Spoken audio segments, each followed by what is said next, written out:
मत कहना, करके यकीन पूरा खुद पर, तेरी मेहनत पर, तेरी हिम्मत पर, सपनों को अपनी दाद बना, उठ हवा चीर दे चल, उड़ चल, उड़ चल, तू पंख खोल, उड़ चल, उड़ चल, उड़ चल, तू पंख खोल, उड़ चल।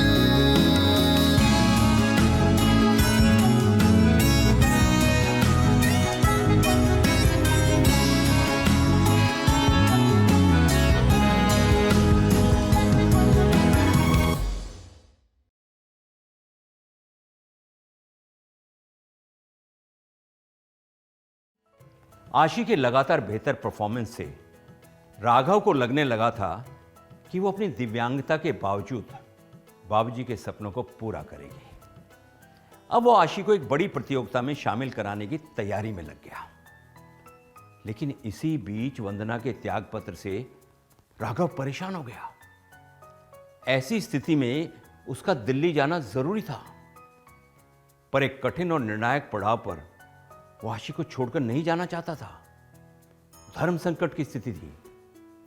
एक तरफ आशी का भविष्य था तो दूसरी तरफ राघव की कंपनी थी।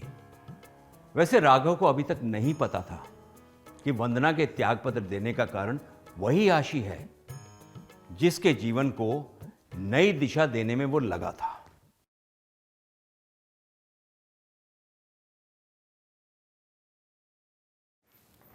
ले बेटा चाय। नहीं मां, रहने दो। आशी के कंपटीशन के ऑर्गेनाइजर से मिलने जा रहा हूँ, हो सकता है काम बन जाए। अगर डेट की एडजस्टमेंट हो गई तो वहां से सीधा दिल्ली चला जाऊंगा। पता नहीं वहां क्या चल रहा है। लेकिन बेटा आशी के लिए कोई डेट इधर उधर क्यों करेगा? कोशिश करके देखते हैं ना, शायद हो जाए। मुझे नहीं लगता। तुम दिल्ली चले जाओ, यहाँ के सारे काम तेरे भाई देख लेंगे। पर इन्हें भाइयों पर भरोसा कैसे होगा? चक्कर तो कुछ और ही है। नहीं माँ, उन दोनों पे पहले ही बहुत सारा वर्कलोड है, उनको डिस्टर्ब नहीं करना चाहता था। कोई ना कोई बहाना तो चाहिए ही। लेकिन तुम बाबूजी को भी बता सकते हो। अब तो बहुत दिन हो गए, अब तो वो आ सकते हैं। और हाँ, कल आशी के बारे में पूछ रहे थे वो। बाबूजी से बात हुई थी मेरी, लेकिन मेरे दोस्त का कहना है कि इस वक्त उन्हें यहाँ बुलाना ठीक नहीं होगा। कुछ दिन रुक जाते हैं, फिर बुला लेंगे। ओके, चलो मैं चलता हूँ।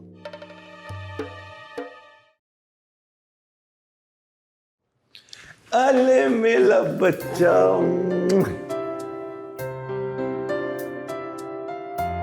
क्या हुआ? इतनी शायद क्यों?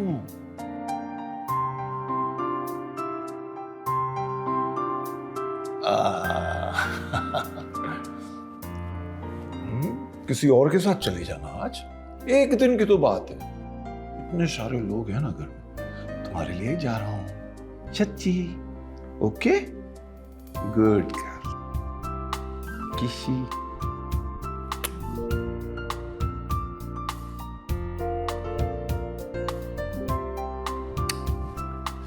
बाय।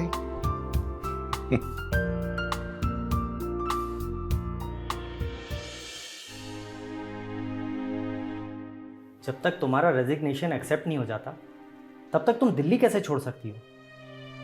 मैं उसका वेट नहीं कर सकती, मुझे वहां जॉब नहीं करनी। लेकिन गुस्से में नौकरी छोड़ देना, एकदम डिसीजन ले लेना, ये तो ठीक नहीं है ना। और फिर ऐसा कोई कारण भी तो नहीं है। बॉस की वाइफ की बातों को दिल पर लगाकर तुमने ये डिसीजन ले लिया। ये तो मुझे कुछ समझ नहीं आया। अब आप समझ नहीं सकते तो मैं क्या कर सकती हूँ? कोई मुझे कुछ भी कह दे और मैं सुन लूँ, ये मुझसे नहीं होगा। अगर ऐसे ही मुझे ब्लेम सुनने की आदत होती ना तो मैं अपना घर छोड़ के यहाँ नहीं आई होती। लेकिन वंदना, जिंदगी ऐसे नहीं चलती। हर बात दिल पर नहीं लेनी चाहिए। आपको कोई ये कह दे कि आशी आपकी बेटी नहीं है, किसी और की है, तो फिर आप क्या करेंगे?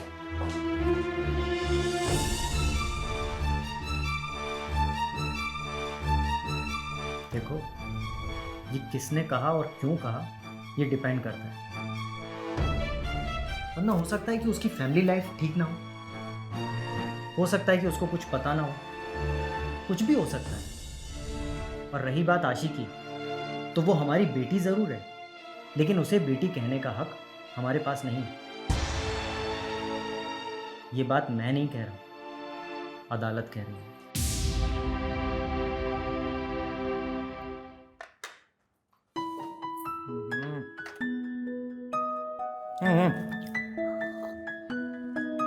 क्या हुआ बेटा? ट्रेनिंग सेंटर छोड़ू मैं? बेटा ऑफिस में बहुत सारे काम है मुझे। एक काम कर, हेमंत चचा वो छोड़ देंगे तेरे को, उनको बोल। हेमंत नहीं है, ये हेमंत भी कहाँ रहता है समझ में नहीं आता।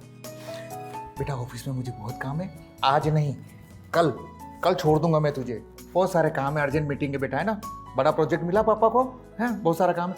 मम्मी गीता छोड़ देगी, ठीक है? गीता को बोलो, है? गीता, गीता क्या हुआ? सुनो यार, मुझे ऑफिस में बहुत सारे काम है, अर्जेंट मीटिंग है। आशी को उसके सेंटर छोड़ देना। अब लेकिन इतने सारे काम। छोड़ देना प्लीज ना, मुझे मीटिंग में जाना है यार, छोड़ देना।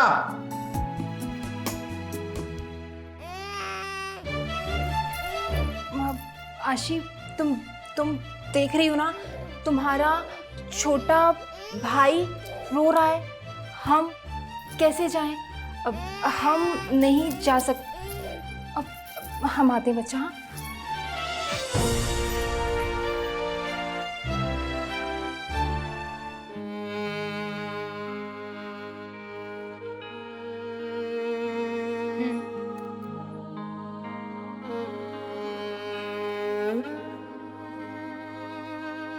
ठीक है।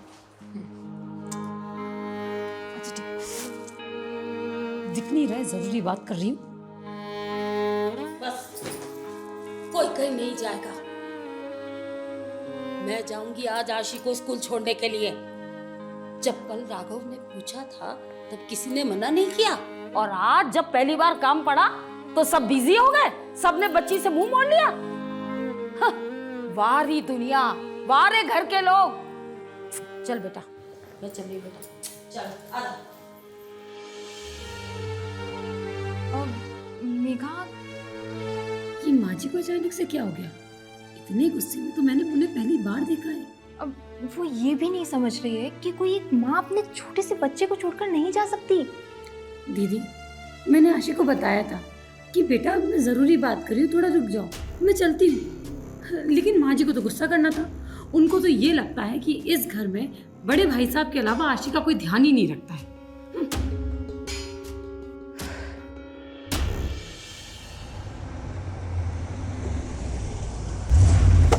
अरे माँ,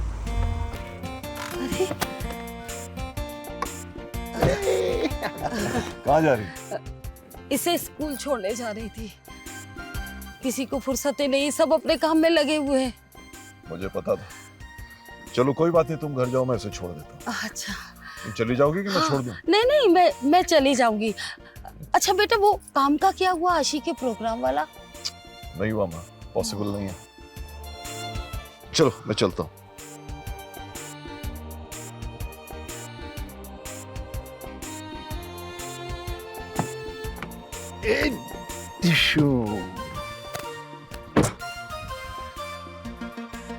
ठीक है माँ, बाय।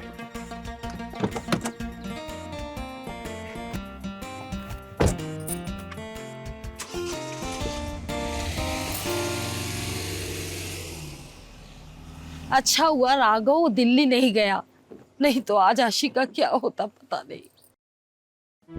बड़े भाई के आने के बाद माँ जी एकदम बदल गई है, बात बात पर भड़क जाती है। अरे हम तो अच्छे से ही हंस बोल रहे थे, पता नहीं अचानक से क्या हुआ, आई और आशी को लेकर निकल गई। यही तो, तुमने देखा ना, उन्होंने तो बच्चे के रोने पर भी ध्यान नहीं दिया। बहुत ध्यान दिया, बहुत ध्यान दिया बहू। मेरी बात तुम्हें अभी समझ में नहीं आएगी, लेकिन मैं उसी दिन समझ गई थी जिस दिन तुमने आशी को गोद लिया। तुम्हें एक नया खिलौना चाहिए था, वो आशी के रूप में तुम्हें मिल गया। लेकिन जिस दिन तुम्हारी खुद की गोद भरी, तुम्हें नया खिलौना मिला, तुमने आशी को खिलौना समझ के कूड़ेदान में फेंक दिया। आप ऐसा क्यों बोल रही हैं? ऐसी तो कोई बात नहीं हुई। तुम बीच में मत बोलो, मेरी बात अभी पूरी नहीं हुई है। तुम क्या समझती हो? तुम बहुत ज्यादा समझदार हो। लेकिन एक बात याद रखना, मैं तुम्हारी सोच को बहुत अच्छी तरह से समझती हूँ। और तुम आशी से कितना प्यार करती हो ना, ये मुझसे नहीं छिपा हुआ है। तुम्हारा बस चलता ना तो तुम उसी दिन आशी के कान पकड़ के उसे इस घर से बाहर कर देती। आपने ठीक समझा है माँ जी, मुझे तो बस मौके का इंतजार है। आशी मेरी बच्ची, तुम दोनों ने उसे पराया कर दिया। और अभी से नहीं, जिस दिन से गीता तुम मां बनी। अरे गीता, तुमसे तो अच्छी वो शिखा है जिसने मां से अधिक आशी को मां का प्यार दिया। वो आशी की माँ थी, आपको पता नहीं है माँ जी, वो अपनी बेटी के लिए ही यहाँ आई थी। अच्छा, अब तुम मुझे मत बताओ। मैं अच्छी तरह से जानती हूँ कि तुमने उसे यहाँ क्यों बुलाया था, ताकि वो अपनी बेटी को यहाँ से ले जा सके। लेकिन ऐसा हुआ नहीं, क्योंकि उसे अपने माँ होने का फर्ज बहुत बाद में ध्यान आया। ये सच नहीं है माँ जी, मैं उसे यहाँ क्यों बुलाती, वो खुद यहाँ आई थी। और उसी ने मुझे बताया एक दिन कि आशी उसकी बेटी है। सफाई मत दो, मैं तुमसे ज्यादा बोलना नहीं चाहती, पर आशी भी कोई खिलौना नहीं है और हम उसे खिलौना बनने भी नहीं देंगे। ऐसी कोई बात नहीं है माँ जी, आप ये सब कुछ क्या बोल रही हैं? और अगर अनजाने में हम में से किसी से भी कोई भूल हो गई हो तो मैं आपसे माफी मांगती हूँ। लेकिन माँ, हम सब आशी से बहुत प्यार करते हैं। प्यार दुलार की बात तो तुम छोड़ ही दो बेटा। जिस दिन तुम माँ बनी ना, तुमने पलट के देखा भी नहीं आशी को। देखा तुमने कहाँ सोती है, कब खाती है, कब उसे अपनी माँ की जरूरत है। जब आशी तुम्हें मंदिर में मिली थी, याद है तुम्हें? तुम्हारे बाबूजी ने तुमसे क्या कहा था? आशी देवी माँ का प्रसाद है बहू, संभाल कर रखना इसे। पर तुमने क्या सोचा? बाबूजी तो बोलते रहते हैं, पुराने ख्यालात के हैं बाबूजी, है ना? माँ, बाबूजी के कहने पर ही हम आशी को गोद लेकर आए थे,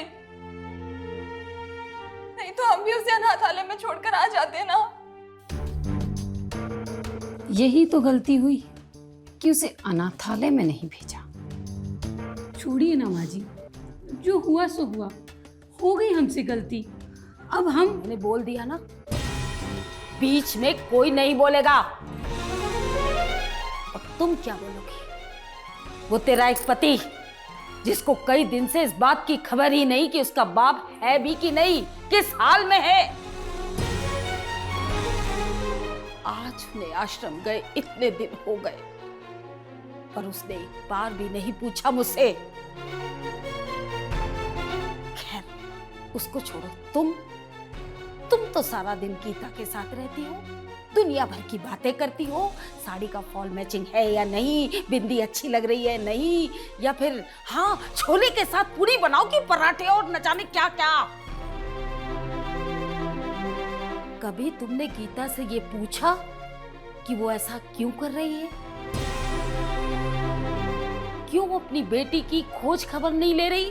क्यों उसने आशी को अनाथ छोड़ दिया? माँ जी, आप ये सब कुछ क्या बोल रही हैं? मैं कुछ नहीं सुनना चाहती बहू, कुछ नहीं सुनना चाहती मैं। पर आज के बाद तुम लोगों से कोई रिश्ता भी नहीं रखना चाहती मैं।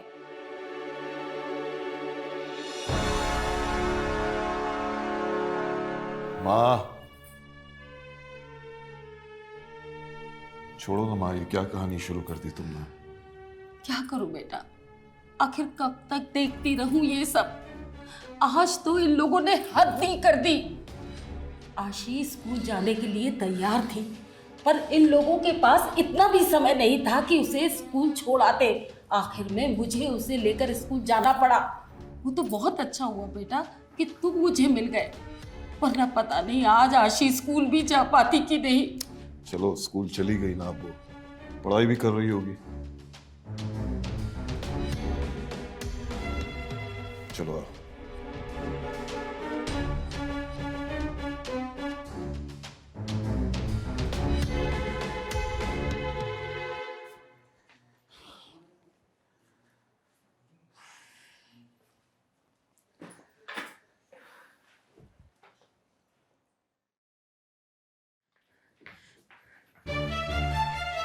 ये माँ जी को अचानक क्या हो गया?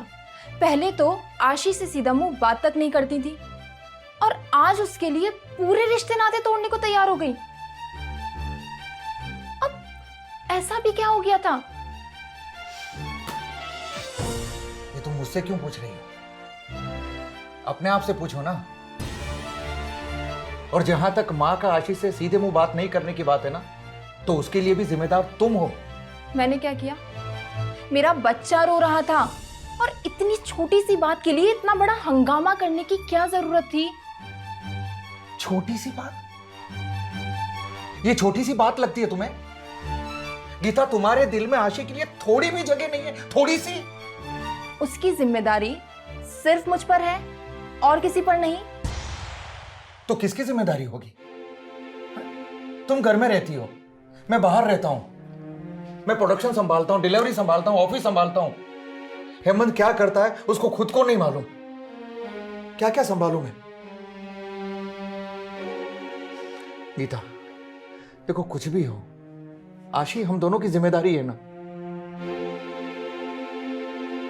मेरी एक बात समझ में नहीं आ रही है कि बाबूजी ने राघव भैया को क्यों बुलाया?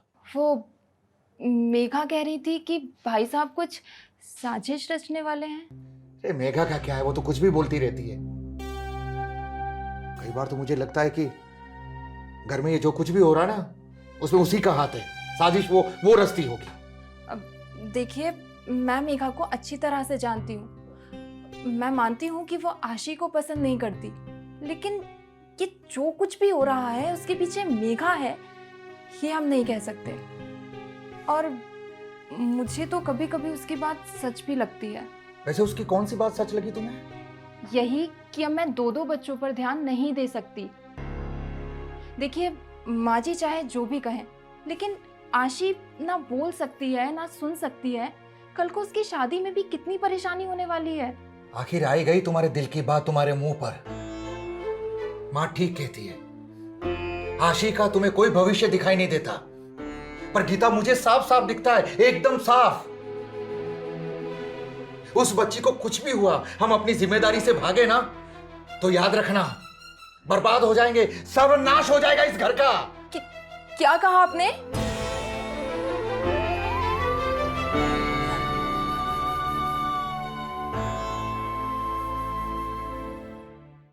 जीवन में है संघर्ष बहुत, पर मेहनत तेरी साथी हो।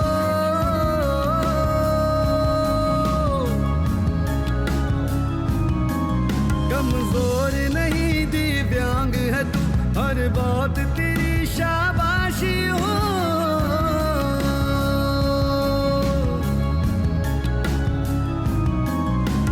साइन वाली भाषा जैसे हर विज्ञान को सीख के तू अपनी हस्ती कुछ ऐसी कर के किस्मत तेरी दासी हो।